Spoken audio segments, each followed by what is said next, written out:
রাজনৈতিক পরিস্থিতি বেশ জটিল এবং কঠিন হয়ে উঠল দর্শক।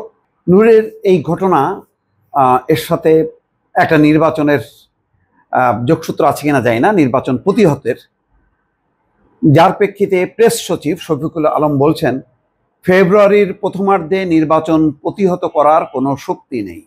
সালাউদ্দিন আহমেদ বিএনপির স্থায়ী কমিটির সদস্য বলেছেন আল্লাহ ছাড়া কেউ ফেব্রুয়ারিতে নির্বাচন ঠেকাতে পারবে না। এই প্রত্যয়গুলো বা এই ঘোষণাগুলো খুবই সিগনিফিক্যান্ট, যখন কালকে প্রধান উপদেষ্টা তিনটা দলকে ডেকেছে। ইসলামী আন্দোলনকে এবার ডাকে নাই, ডেকেছে জামাত ইসলাম, এনসিপি এবং বিএনপি। তো কেন বারবার এই কথাগুলো আসছে, এগুলো অনেকের মধ্যেই একটা সন্দেহ হচ্ছে যে নির্বাচনটা একটা বানচাল করা, একটা অরাজক পরিস্থিতি।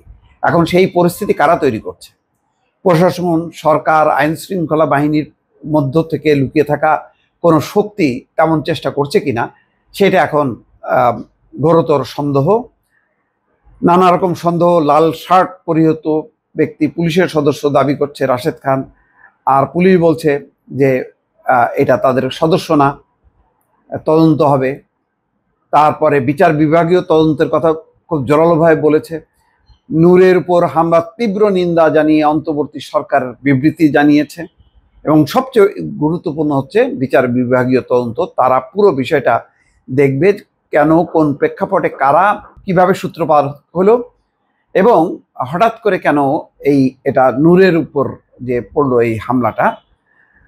নূরের অবস্থাটা ইতিমধ্যে দেখেছেন যে তাকে চিকিৎসার জন্য, উন্নত চিকিৎসার জন্য বিদেশে নেওয়া হবে সরকার ঘোষণা করেছেন। অর্থাৎ পরিস্থিতি খুব যেইভাবে খারাপ অবস্থার দিকে গেছে সেটা নিয়ন্ত্রণের চেষ্টা করা হচ্ছে।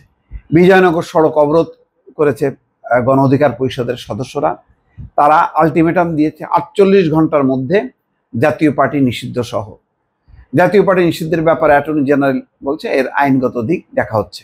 এখন কিভাবে নিষিদ্ধ হবে, সেই সমস্যা হলো যে পয়েন্টে কার্যক্রম নিষিদ্ধ করা হয়েছে আওয়ামী লীগের, সেটা হলো বিচার শেষ না হওয়া পর্যন্ত কার্যক্রম নিষিদ্ধ করা।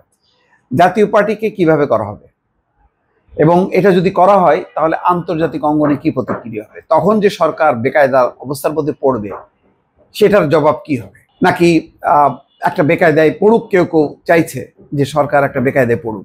সব মিলে একটা রাজনৈতিক ঘোলাটে পরিস্থিতি। সেই পরিস্থিতি বিভিন্ন মহলকে উদ্বিগ্ন করে তুলছে, যার জন্য খুব দ্রুত বেগে প্রধান উপদেষ্টা কালকেই ডেকেছেন। আজকে রাতের মধ্যে হলে আরো ভালো হতো। বিষয়টা পরিষ্কার হওয়া দরকার যে এই সমস্ত ঘটনা নির্বাচনের উপর কোনো প্রভাব পড়বে কিনা, নির্বাচন নিয়ে কোনো অনিশ্চয়তা আছে কিনা, কেন রোডম্যাপের ব্যাপারে এক পক্ষ স্বাগত জানাচ্ছে, আর এক পক্ষ হতাশা ব্যক্ত করা হচ্ছে। কেউ কেউ বলছেন যে নির্বাচন কোনোভাবে হতে দেওয়া হবে না, জুলাই সনদের আইনগত ভিত্তি। অন্যরা বলছে জুলাই সনদের হচ্ছে রাজনৈতিক অঙ্গীকার। এই যে মিশ্র নানান মুখী যে পরিস্থিতি, এই পরিস্থিতি কিন্তু খুবই জটিল হচ্ছে, ক্রমেই ঘোলাটে হচ্ছে। এই অবস্থায় কি হবে শেষ পর্যন্ত, বিষয়গুলো দেখার জন্য নিশ্চয়ই আগামীকাল পর্যন্ত অপেক্ষা করতে হবে। দর্শক ভালো থাকবেন, আল্লাহ হাফেজ।